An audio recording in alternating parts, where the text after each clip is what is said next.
We have one public comment from Dr. Kevin Kavanaugh of Health Watch USA. Well, thank you very much. I'd like to address two of the presentations.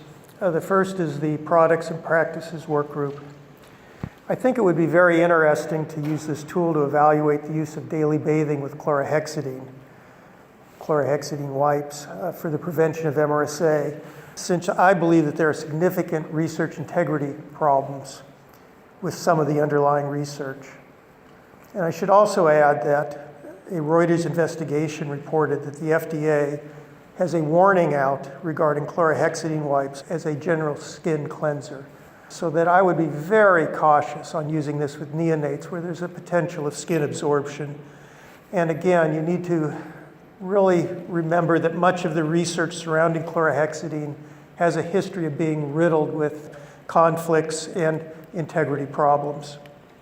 So I would also suggest with this group to consider reviewing on clinicaltrials.gov some of the major research papers which the recommendations are based upon, and looking for such things as changing in research objectives or changing in metrics after the research has begun or the trial has concluded.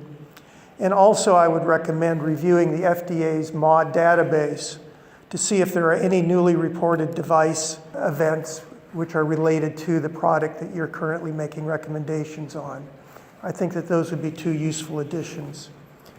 And finally, I'd like to comment on the recommendations for the NICU. And MRSA it hits me really personally because in Kentucky we have extremely high rates of MRSA. And we have some facilities that have some of the highest number of infections in the nation. And I'd like to reinforce the comments which were made by the state and territorial epidemiologists that MRSA is endemic and that rates of MRSA have plateaued, and we need to drastically bring them down in order to get this in line with our 2020 goals. And I do not believe we can substantially reduce rates if we're reactionary and we're only looking at interventions which are triggered if infection rates are above a predefined norm which is already too high. We need to lower the endemic baseline at our facilities, and so we really do need to focus on prevention of MRSA. And in addition, and I know that this is going to be updated, but there is a slide on core practices for NICUs, which was 2.1.A.1, where it said standard precautions. And I think that should be brought in line with the information which was newly updated on the website, that we should be using contact precautions or full contact precautions and not standard precautions in the ICU. My comments regarding the recent published draft recommendation for healthcare worker safety, which was published in the Federal Register. Again, I'd like to reiterate that there needs to be a clear definition of outbreak that's too often in the eyes of the beholder or defined by the facility.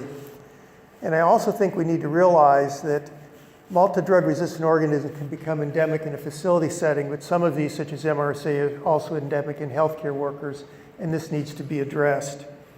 And to that end, I would like to propose that there be a structured national healthcare reporting system for acquisitions and infections of multi-drug resistant organisms in the healthcare worker, such as the NHSN. I think that this data is imperative to have. Similar to the HAI initiatives, data is needed for action. And if you notice during today's presentation on healthcare workers, there were two key questions. There was no research regarding them because we have lack of data. And for now, you're going to have to extrapolate from patient data. So we need to have a national reporting system. Healthcare workers need to be screened during outbreaks. And if a multi-drug resistant organism is endemic, I feel they should be screened yearly. And once you get data, that recommendation can be modified. Again, you know something needs to take place, but you don't have data for optimal action. That doesn't mean that should equate with inaction. And finally, I think that it is imperative that we have protection of our frontline workers as far as an economic safety net. Right now, the recommendations read whenever possible. And in my experience, that when it is a resource-intense recommendation to implement, sometimes putting words in whenever possible leads to inaction. Thank you.